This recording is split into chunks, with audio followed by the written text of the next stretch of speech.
When people stop taking you seriously, it rarely happens in a loud dramatic moment. Instead, it happens quietly in the background, in tiny interactions you don't even notice at first. The way someone talks over you, the way your ideas get ignored, the way your presence feels invisible, and before you realize it you start questioning yourself, wondering if something is wrong with you. But psychology says most people don't lose respect. Suddenly they lose it gradually through signals you never meant to send.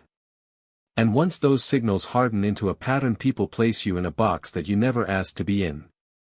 The truth is, your reputation in people's minds is shaped less by what you say and more by how consistently you communicate. Confidence, boundaries, and emotional clarity. Research shows your brain creates shortcuts when judging others, so if you accidentally send cues of doubt or inconsistency, people file you under low authority without meaning to, and once that label is locked, your behavior starts mirroring their expectations until it becomes a self-fulfilling loop that slowly eats your presence from the inside. One major reason people stop taking you seriously is something psychology calls self-minimizing behavior, and it shows up in harmless-looking actions like apologizing too much, laughing after serious statements, or using softeners like, "Maybe I'm wrong but." Without realizing it, you teach people to treat your words as optional. Your brain does this out of social survival. You want to avoid conflict or rejection, but the result is the opposite. You signal low certainty and low confidence.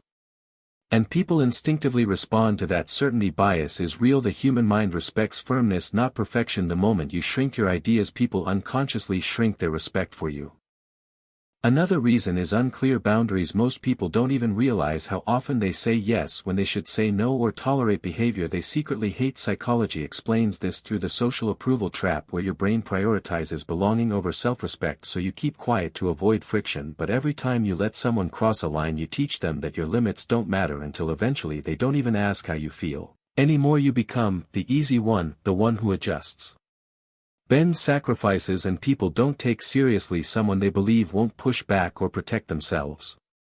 A third reason is inconsistent identity. You act confident one day, uncertain the next, strong in private but passive in public, and psychology calls this unstable self-concept. When your energy keeps shifting, people can't figure out which version of you is the real one, so their brain picks the safest interpretation, which is usually the least powerful one. Your mixed signals confuse others, and confusion almost always turns into dismissal. People trust consistency even if it's imperfect because predictable behavior feels safe, and authority is built on emotional reliability, not emotional perfection. Another reason is emotional leakage. The small flashes of insecurity that slip out without warning, the nervous smile, the downward tone, the shrinking posture. Your brain reveals what your mouth hides, and people pick up on it faster than you think. Mirror neuron research shows humans instantly feel the emotional state of the person in front of them, so if you feel small they feel it too, and without intending to, they react to you from a position of subtle superiority. This isn't because they're cruel, it's because the human mind always responds to perceived status cues, even in micro-interactions.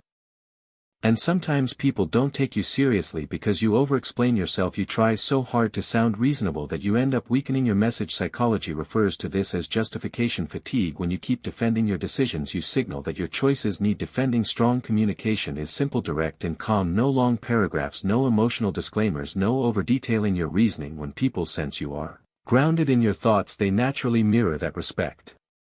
Validation comes from clarity, not from explanation overload.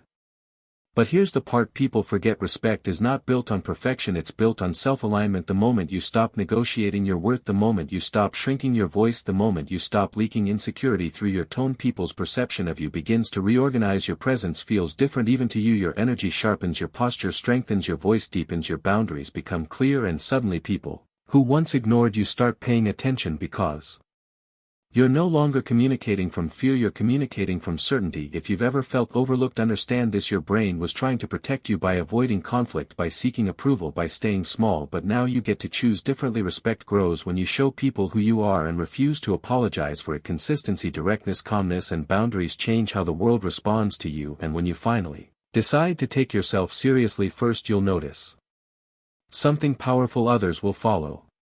If this message hit you even a little, make sure you comment below so the algorithm knows people want more content like this. Like the video, share it with someone who needs this reminder, and subscribe because your growth matters and your confidence deserves a place in this world.